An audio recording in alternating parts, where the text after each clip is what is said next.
Hello, and welcome to Mixology, where we launch each episode mixing up a drink as we discuss how customer education and customer marketing mix together as scale engines to customer success. I'm Kristine Kukich, and along with Shannon Howard, we're mixing up a strawberry mango mimosa as we talk about business impact. Gather your ingredients: 3 ounces of mango juice, 3 ounces of Prosecco, and chopped strawberries for the bottom of the glass. This one is a strawberry mango mimosa. I was at the grocery and the strawberries smelled so good that I decided it was time to use them. So, got some chopped up strawberries and my champagne flute, where I'm just going to go ahead and layer that in the bottom, just like that. And then mimosas are traditionally a 1-to-1. So, one part juice, one part champagne or Prosecco, recognizing that the good stuff is when you're drinking champagne or Prosecco all by itself. You can certainly use lesser known or cheaper brands if you're going to mix it with something else. So, because I'm mixing, I'm using a good Prosecco, but here is my mango, and that is 3 ounces of mango juice. And then I have 3 ounces of champagne to top it off. Is it going to make it? Should just barely. There we go. And then I did a berry for garnish. So there is the strawberry mango. Let's go check in with Shannon. Numbers, metrics, the whole game, the letters, right? ARR, NRR, GRR. Are they different? Of course they are, because they have a different starting letter. But where do they come from? What's important? What do we do with them from both a customer education and a customer marketing perspective? And of course, there's our drink for today, guys. This one is a mango strawberry mimosa. Because the strawberry smelled so good at the store this weekend when I went to the grocery. I'm going to eat it right now. Mm. Oh, they're so sweet. Okay. So if we start, we talk about ROI all the time. And Melissa Criminas and Debbie, both, Debbie Smith, for those of you that don't know, they both look at that word, those letters, ROI, and they go, use it right. Mm-hmm. Yeah. Feelings on that? Yeah. No, that's it. When I heard we were having this conversation, thank you, Google, for allowing me to find this. Because Melissa had done a post on LinkedIn that said ROI is not a catch-all term for impact. And talking about, so ROI meaning return on investment. And we often talk about this to say, like, what is ROI will often be used for like a business case for something, and it's a financial metric. But her whole thing was like, if you're going to use it, then it's a financial measure that quantifies profit relative to cost. But most of us are actually looking at business impact, she said, which reflects performance outcomes like higher productivity, faster ramp times, improved customer satisfaction. But often this, like, how do you prove ROI has become really what we're talking about is how do you prove business impact, but then we're using that term ROI. So Exactly. I think what Melissa and Debbie have been saying is if you're going to use a term, use it appropriately because your CFO is going to roll their eyes and be like, yeah, yeah, like that's not actually what that is. But thank you for trying. Thank you for joining. But no. And I think that's the challenge. They both have meaning to us as a team, whether it's customer ed or customer marketing. Both of those roads lead us somewhere, because one of the things that we discover as we start working with the numbers game with metrics and what happens is the stories that we tell have to go up, down, and sideways. Mm-hmm.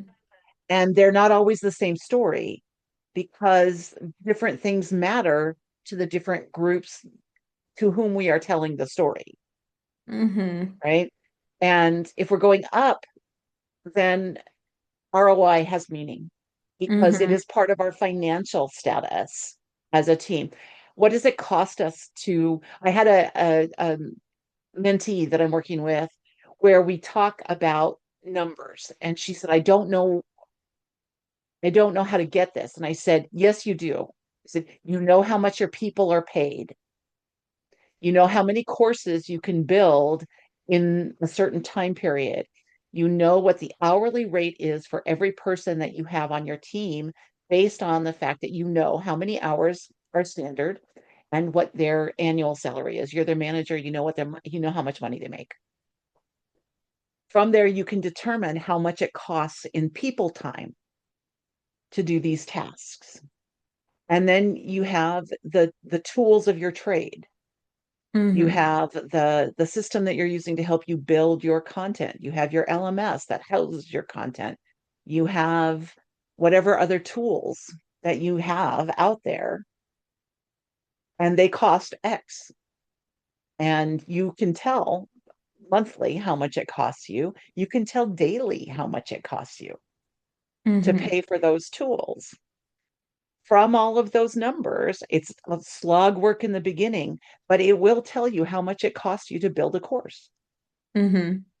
which is in essence, both of those numbers then focus on how you can get your own team's ROI, because that is the financial, right? How much money does it cost you to do this thing, and how much money is returned? If you're not selling your training, or if you're in customer marketing and you're not really targeting what happens with, I would say, retention, right? That most of Or customer expansion, marketing does, revenue growth. yeah, right. Yeah. Anything that happens post-sale revenue activity. But you can try for attribution for some of that to say, based on what we do, we are responsible for 4%, 8%, 175%. I don't know. Pick your, again, aim for a goal and then start to look toward proving that. These are the things that we do that get us to that number, because that's how much money you then bring in to the organization, which is then the return on investment, right? Mm-hmm. And so it's not a hard thing to talk about, but it is not business impact, right? It is not the correlation between your program and any outcomes that are not financially driven. Mm-hmm. Which I think often our metrics are, and I think that's the thing that's been so hard about customer education, customer marketing, is that our metrics are soft in the sense of their impact metrics, not necessarily financial metrics. It would be great, right, if we could tie education to expansion or customer marketing to expansion, which we've talked about before. Go watch a previous video. But sometimes it is things like the goal is faster ramp time, which you could then quantify. It's like how much does a rep sell? What's their quota? And if they ramp faster, you could tie that to dollars, but then then you're gonna end up in that attribution conversation of how much of that was education, how much is the rep, how much of that is coaching, how much of that is sales or partner enablement, versus what we're doing. And so um, I think that's the thing. That's probably the hardest thing is like I think maybe ROI is a great metric to measure. If you have financial measures, maybe we'll consider that like a holy grail. But then it might be, and I thought it was so interesting because I remember having a customer who was talking about making the case to his business around education. And we would say like revenue, revenue, revenue, tie it to revenue. That's what the education-led growth data says too, is that everybody's prioritizing revenue, which is great. But he said what his leadership team was actually saying in conversation was a product adoption. Those were the terms that they were using. And I thought, oh, wow, that's actually great because he understands the business and he's listening to leadership and what their priority is and the language that they speak, the metrics that matter to them, where I think there's metrics that matter to a business. So you mentioned kind of ROI, and there's all these like NRR, GRR, ARR. What's the difference between all of these? Um, Jay, Nathan, and Jeff, I'm just going to say Yes. B. I'm Growth not fuck. going to, yeah, okay, there we go. Fuck, right? I was not going to attempt it. And they created a course called Cover Your SaaS, which is all about understanding those financial metrics in SaaS so that you can have these intelligent conversations with your executive team and understand when we're talking about ARR, GRR, NRR, because those are things like if you are even measuring retention, well, what are we measuring? Are we measuring NRR? ARR, GRR? Like, are we measuring account retention? Like, and what numbers are standard in an industry and what are we aiming for? Is that, just getting on the same page about what does that even mean? Like, I think that's one of my favorite questions to ask people is like, hey, tell me a little bit more about what that means to you. When you say blank, Right. what does that mean to you? Just so I can make sure, because think about ROI, right? It's like there's the definition of the term and then there's how we use the term. So if someone said like, what's the ROI? Well, can you help me to understand what it is that you're looking for? Are you looking for dollars in, dollars out, or are you looking for the business impact of something, which is, also reasonable, but just knowing what it is that people are looking for. Well, and also recognizing that the standard definitions may not be that. And if you're looking for some of the standard definitions, this is where we're going to plug Donna, right? Donna Weber's book, Onboarding Matters, has a Hmm. glossary full of all of these letters and what the letters mean. So gross retention revenue is GRR, right? Net Hmm. retention revenue is NRR. And then from there, there's more, of course, in the glossary than just the letters and mix, but it also takes what we do to that level of saying this is all about being on the post-sale side for customers. And here are all the things that we need to understand in order to have those conversations and tell those stories up, down, and sideways. Right. Well, I So think, I think that's sorry. important. Yeah, no, to get on the same page about the language and understand, I know we've talked before about goals too. Part of being able to set good goals or negotiate with the business, the goals for your team is around understanding the language, getting on the same page about what is it that we're trying to measure and why, which I know is part of what we wanted to talk about today is, you've got these different metrics and measures of success. How do you know like what's the right one to pick? What's the answer, Kristine? Oh, the conversation we were talking about this as we were prepping, and the the conversation that I've been having a lot lately is threefold. It is the beginners in either their customer ed or customer marketing. This is sometimes even more challenging for them because the systems are disparate depending on the tasks they have been given and need to perform against. But finding those things to count, to percentagize, if there's such a word, to work in cohorts, right? Our customers who do these things behave this way. Customers who don't do those things behave a different way. And can we compare what happens and which of those is a better way to go? We see this in customer ed all the time. Customers who become engaged through education turn less, honestly. The retention, it is almost a direct line. It's still kind of hazy in some places, but it is almost a direct line that says if you educate your customers, they will hang around longer. They become more vested in your product. With customer marketing, we see that community, I think, still falls in that realm, although it's crossing over into ed these days as well. But people who are vested in your community are also, in many cases, product vested. They're eager for adoption, right? We were talking about product adoption being a number to look at and figure out how you can contribute to that number and what does it mean. And for marketing, the structure around what happens with community, what happens with references, right? Hmm. People that are references on your behalf tend to believe more strongly in the product, not always, but tend, right? And in a majority that have more of an issue with the way that they get to becoming that person that you can count on for a good reference, that you can count on to renew every year or every 2 years or whatever the cycle is. And I think that that getting to that point and understanding what tools you have that can count things that will Mm-hmm. give you the opportunity to cohort at least gets you started, Mm-hmm. right? It at least gives you some place to begin that journey.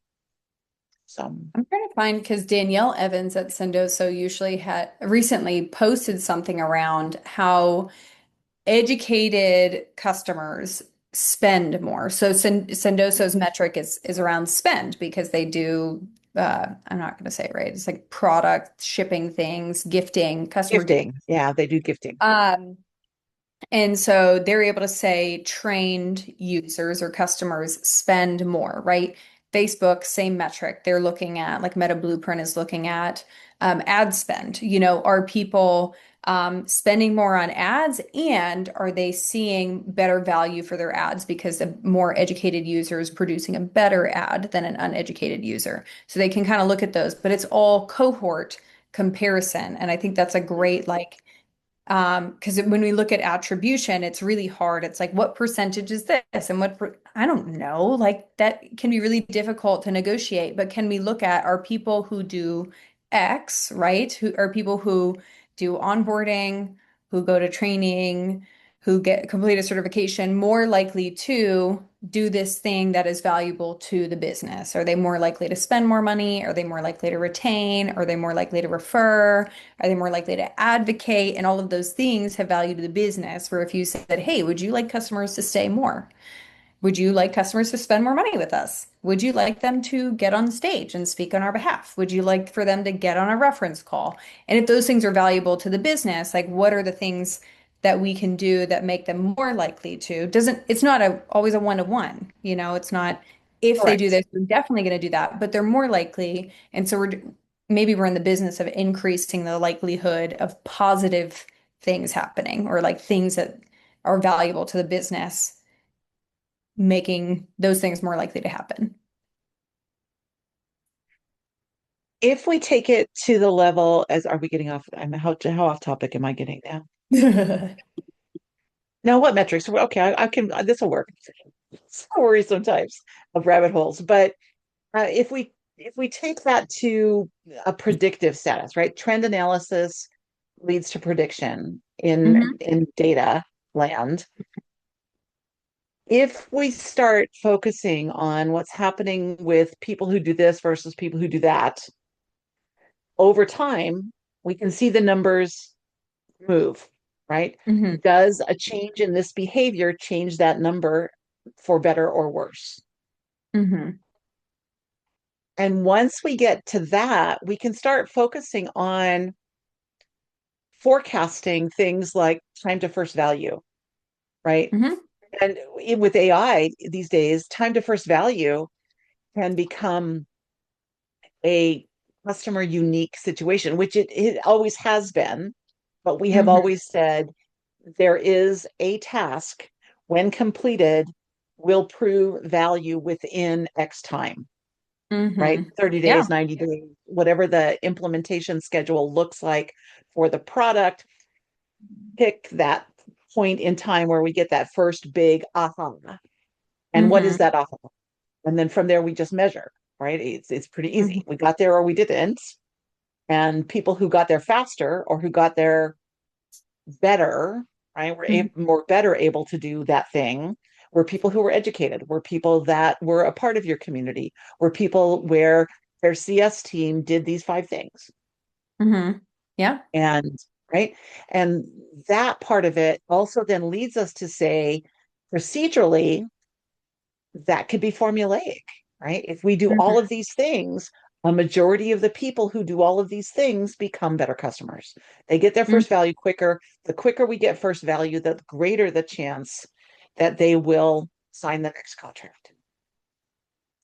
right? Yeah, I remember when I was in customer marketing at Litmus, our data analysts had done some analysis of successful users and unsuccessful users, right? So you could say the most active users of the product, people who barely use the product, right? So to your point of we can use data to identify trends, it's not just, I think, hypothetical moving forward. Do we think that if someone does this, you can also look at past data and you can compare successful, unsuccessful users, longtime customers or retaining customers from churned customers and see like what are the things that people did or didn't do? And then how do we then hypothesize, like it looks like based on the data that when people did this, they were more likely to stay, but when they did this and this, they were even more likely to stay. How do we get them to do thing one? And then how do we get them to do thing one and thing two? And you create kind of that happy path that they talk about in the product-led growth framework of how do we get people to do those things more repeatably, reliably, quickly, and we're kind of guiding, you think about like a bowling alley has a lane, like how do we get people in the lane?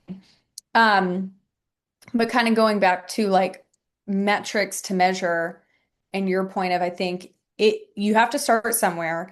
I think sometimes we want to measure it all, and sometimes measuring it all is because we don't know what is valuable. And so it's like, where can I prove value and impact? And that's where I think ideally we're intentionally designing things, right? So like I go back to this conversation with Vikas at Facebook, and he was like, we establish up front, like, what is the business outcome we're trying to achieve? How does the learning tie to that? And then we're designing learning to drive that behavior change that will drive that business outcome. And then their data analysis team is then measuring, well, did this do that? Did people who do this thing, also do this thing? Did they spend more money?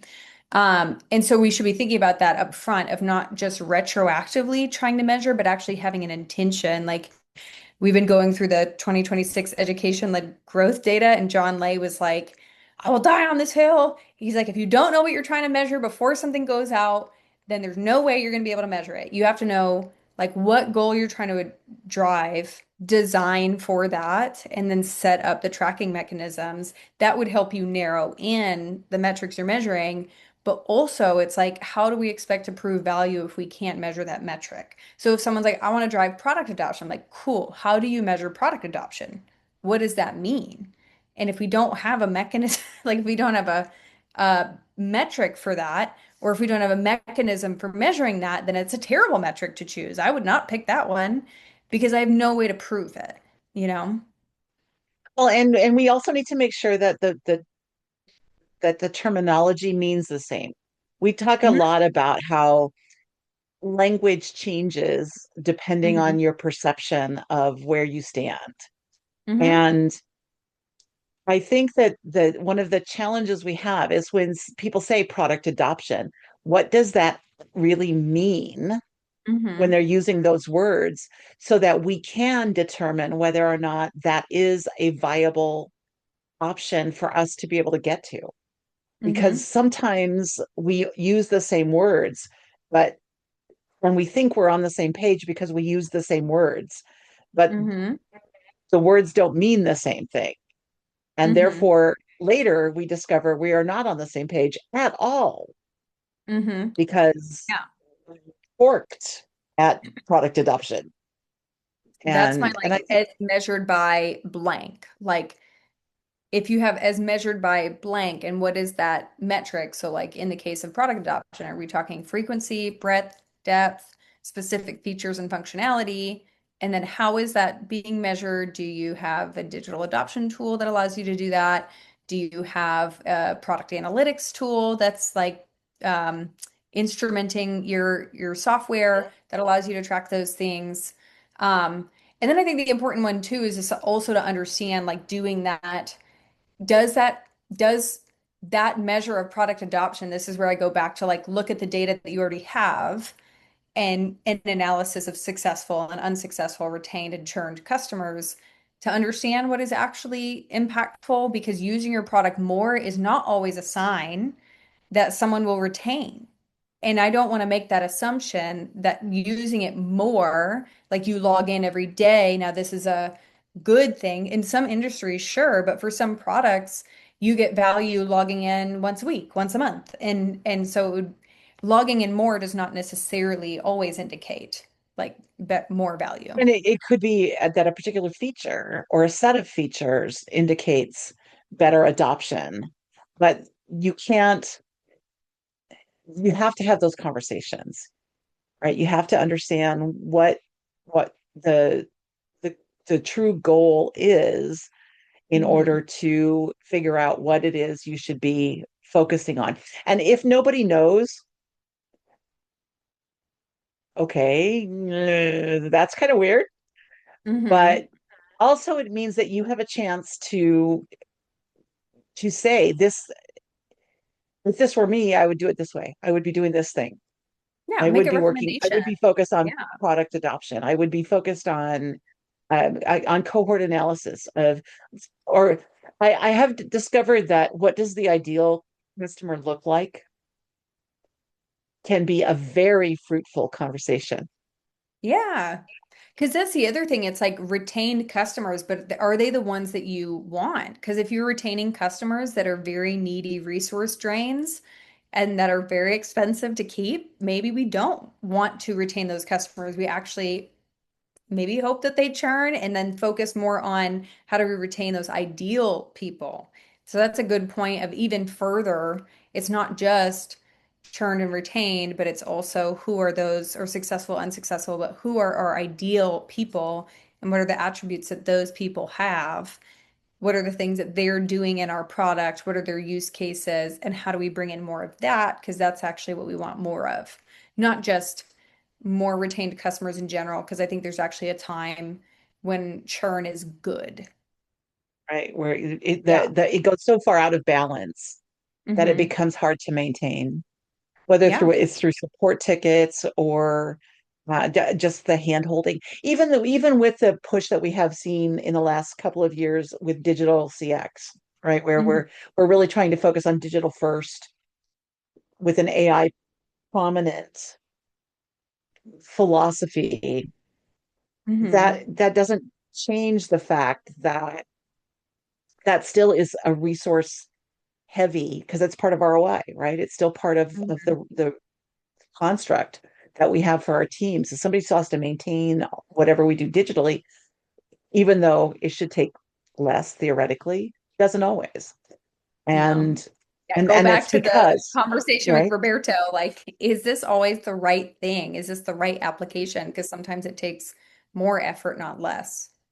Julie Cochran did this thing at the conference a couple of weeks ago at Empower Ed, and she would focused on AI, but I think the construct applies more for anything that you choose to do within your team. It's like, let's look at this and see how does it fit in the goals that we have as a team and the goals that we have for our customers and the goals that we have as an organization, and let's kind of score all of that into some numbers and say the high priority things are the things that we think we can do quickly, and Mm. then the second priorities are the things that we know will build a solid a foundation that may take us a little bit of time because concrete Hmm. still has to set, right? Hmm. And so those kinds of, and I thought that was a very, very clean way to explain that we still have to do the work. And what we have to figure out is it worth us doing the work? Hmm. Yeah. And the same is true for our customers, right? As we look at all of what those numbers could mean, it's really identifying what are the goals we have for our customers, and what's the best way that we can figure out if we are contributing to those goals or not. Hmm. So, okay, so we talked about ROI versus business impact. What do those things mean? Kind of talked about the difficulty with attribution, what metrics to measure, which are really dependent. I know everybody's favorite it depends answer, but that's really like what is, if we're applying like a one size fits all metric, like we're probably not approaching it right. Like proper strategy Right. takes um it takes in context to ground it. And it without the context, it's really not terribly strategic. And so it's like, what is it that what is the business outcome that we're aiming to drive? Have we designed for that? Then do we have the ability to measure that? Because if we don't, like that is again, terrible metric to choose if you can't right? actually If measure you it. can't figure it out, then Yeah. there's no way to say that you got better or not, or didn't get better. Yeah. And so it's like, or even I just remember doing this very, very briefly. I worked for a marketing agency and we wanted to, in our case studies, like share the growth. And I realized like we never captured baseline metrics for customers. And I was like, well, how are we supposed to measure growth and impact if we have no baseline? And like, and if we're doing this on behalf of customers, like we have access to all of that data where we can be tracking because that is actually pretty astonishing is how regularly we don't establish baseline metrics. But I think about this, one of my friends is in the medical field and they talk about how they always take blood pressure, right? Like your doctor will always take, or a nurse or whatever will take your blood pressure in the beginning, like even if you're coming in for just like something not a routine physical or whatever, but it's to establish a baseline in case anything happens that they have something to go back to. And so that's like even when you give blood, they like take your blood pressure, they take your heart rate, they take all these things in case something happens. They have a baseline. So it's not like, well, generally people's blood pressure is this. It's like, well, when you came in, this was your starting blood pressure. And it's like, I think applying that to our programs too. Do we have a baseline so that we know what has changed or gotten worse? That is to my great embarrassment when my hypotheses are wrong, but that is a reasonable outcome. Like when we have an hypothesis, they're not always right. So we have to be okay with them being wrong. But then one of the things we want to talk about is building a metrics practice progressively, because it's like that idea of you can only start with where you're at, right? So we were talking about sometimes we don't have the tools, we don't have the infrastructure, we maybe don't have the resourcing or capabilities. And so how do we start where we are and then kind of to Julie's point of like what are those quick win things? We're starting where we are, but then we're also laying the foundation for what we need or want to be able to do in the future. Well, and part of that is the construct of strategy, right? Uh, when we're focusing on the fledgling program, where it's so new and nobody knows what to expect because we've never done it before. And we don't, we're establishing baseline, right? And then we move into, we've been doing it a while, we can see what's happening. What's 6, 7 in our little heart out. And which I don't know much longer we're going to be able to use that because it's already dying out. But the idea that we can figure it out, right? We can say things are moving in a direction up or down, and what's causing that change. Once we get to strategy, it's a different kind of numbers game because we're trying to be a little bit predictive, right? We're trying to look at it and say, I want to do I want this to be so much. I want this to be true. Yeah. And right. And the hypothesis may tank because the data doesn't prove it. Mm-hmm. And therefore the strategy can't be supported in a way that we would like because the data isn't there. Mm-hmm. It's not going to work. Yeah.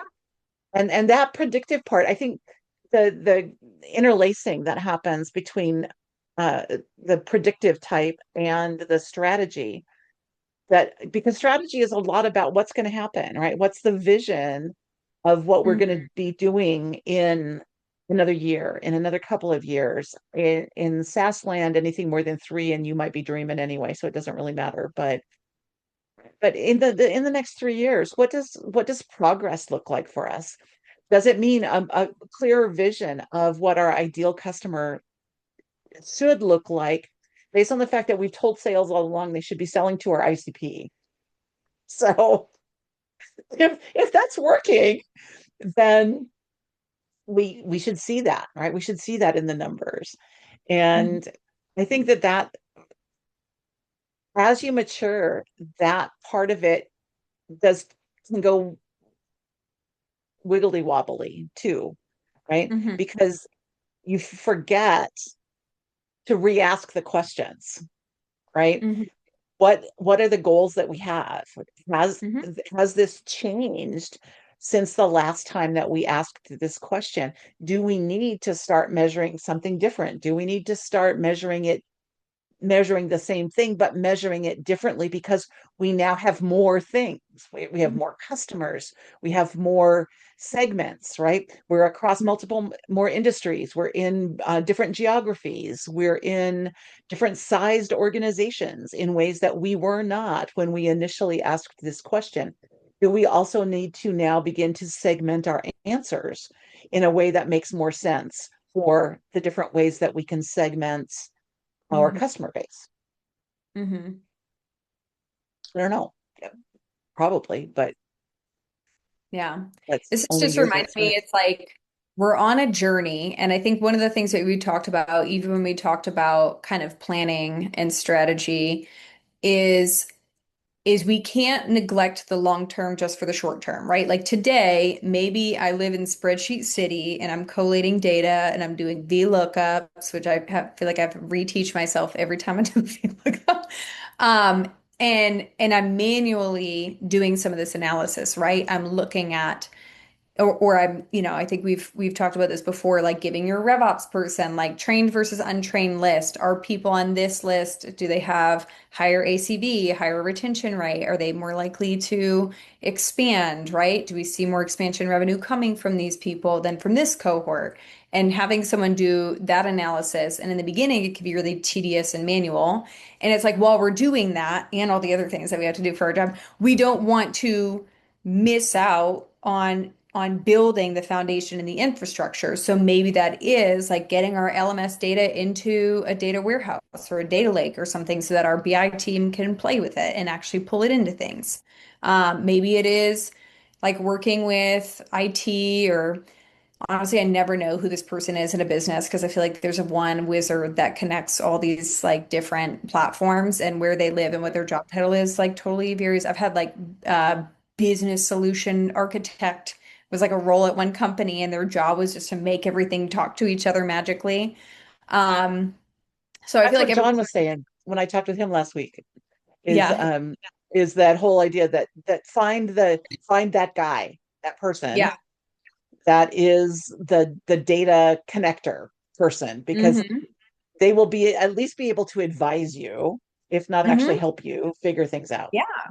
Yeah. And so it's like we're like manually doing some analysis, or maybe we are working with the metrics we have access to today, but then we're like building friends and influencing people around the company. And we're like, we have our tickets in to get in the queue for some kind of integration project or data project, or we're working toward. And so it's like this near-term measurement of based on the data we have available today, the resources, capabilities that we have, what we have access to, like this is what we're able to measure. But then we also want to be plotting forward on that data journey of how do I connect this data to other things, or how do I integrate this more into other tools and platforms so I can better like analyze the success of my programs. Or like getting to this point of predictive analytics where it's like, I don't know, I think that that's the really neat thing to me about AI is I feel like for AI to really work, it depends on data.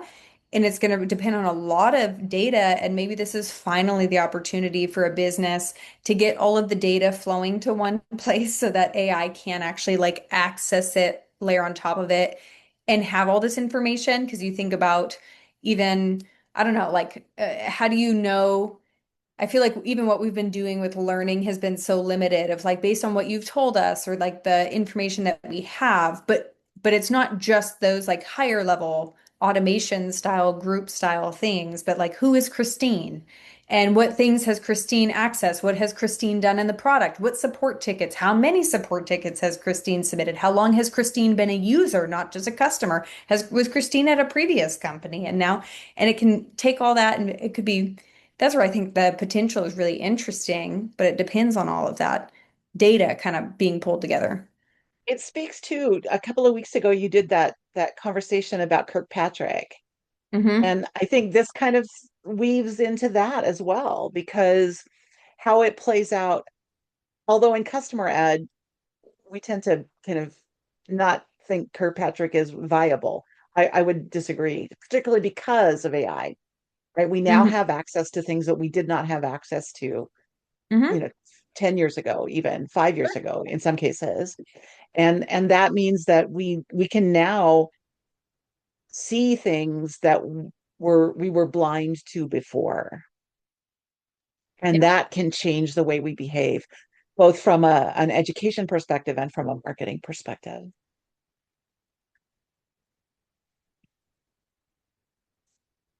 So we've defined ROI. Hmm. We talked about some of the metrics. Hmm. We've got a couple of resources. So Donna's book, you guys Hmm. did, Ed and Tellum did the resource guide that spent some time talking Hmm. about this. Oh There's a yeah. couple of things. I've got my current passion project for 26 is don't have Metrics. anything solidified until the end of the year. But and so that for resources, we can help figure out what you should be focused on from a customer education perspective, a customer marketing perspective, because the focus is on the goals, Hmm. right? Gauge on lay. Uh, the focus is on the goals. And then how do we build those metrics progressively? It really comes Hmm. down to uh, again understanding the goals so that you can build the layers that you need to get progression, because progression can only happen over time. Hmm. Yeah. Right. Yeah.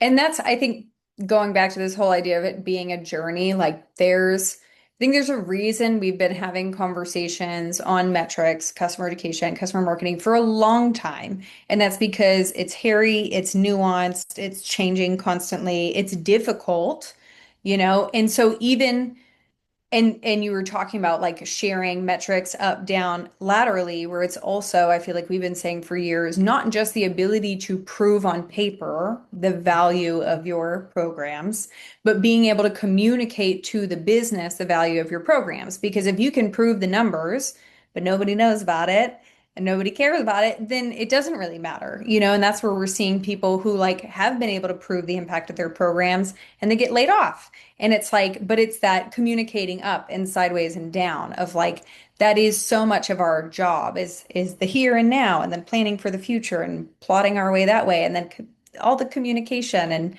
it's like that's all the work and not neglecting some of that for the heads down work I think is really important.